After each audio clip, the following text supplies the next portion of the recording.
What race is the most attractive? Right now, which racial type is considered the most attractive? There isn't a single race that is objectively the most attractive. Beauty is shaped by culture, history, and personal taste, not biology. What one society finds attractive may be completely different from another. For example, in Western societies, features closer to European standards, lighter skin, straight hair, slim noses, have often been elevated as the ideal, largely due to colonial history and media dominance. In African, Caribbean, and Latin cultures, curves, darker skin, and natural hair are celebrated in many communities. In Asian cultures, lighter skin and petite frames are often highlighted, but these ideals are shifting as global media diversifies. In global pop culture today, there's more appreciation for mixed or ambiguous looks, which shows how colonial ideas of beauty still influence standards. Ultimately, beauty is subjective. What one person considers attractive might not appeal to someone else. Science even shows that people tend to find beauty in what they're familiar with, often tied to their own culture or community. The real problem comes when societies declare one race the most beautiful, because that usually reflects power and prejudice, not truth.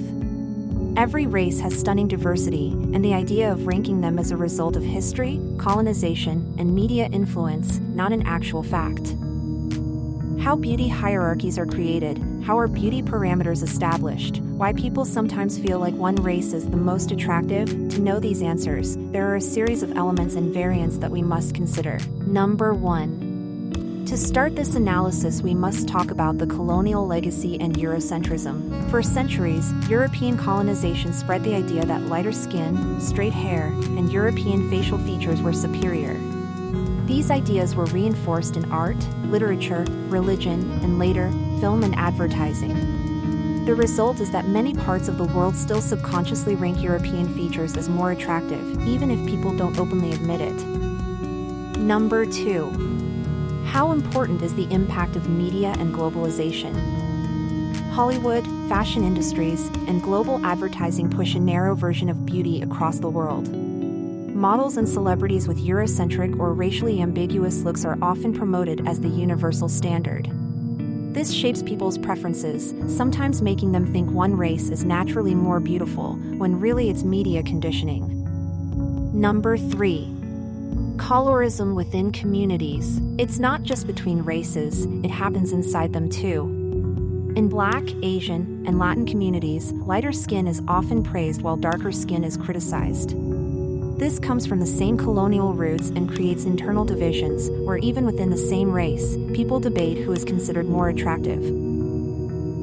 4. Let's talk a little about a topic which is extremely important as its fetishization of difference. Sometimes, people consider a race the most attractive because it feels exotic or different from what they're used to. For example, in Western countries, some men fetishize Asian women, while in other places, Black women may be exoticized for their curves.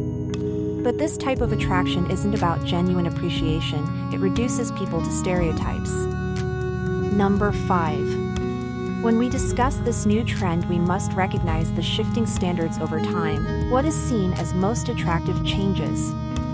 For example, in the 1990s, ultra-thin white models dominated beauty culture.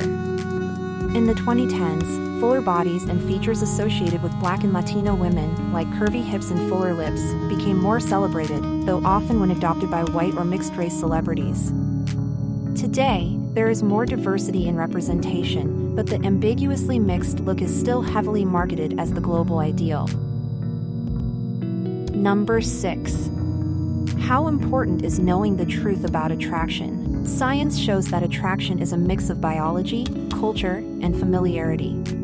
People often find beauty in faces and features they grew up around, and in traits that their culture celebrates.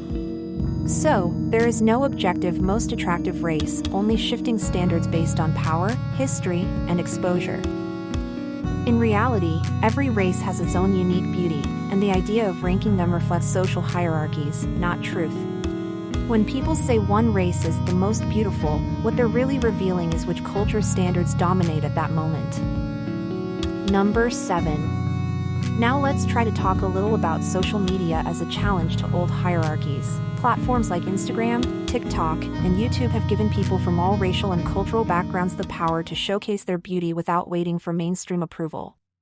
Black women embracing natural hair, South Asian women highlighting traditional features, and indigenous creators celebrating their identities, all of this pushes back against narrow Eurocentric ideals. Representation has widened because everyday people can now set trends, not just Hollywood. Number 8.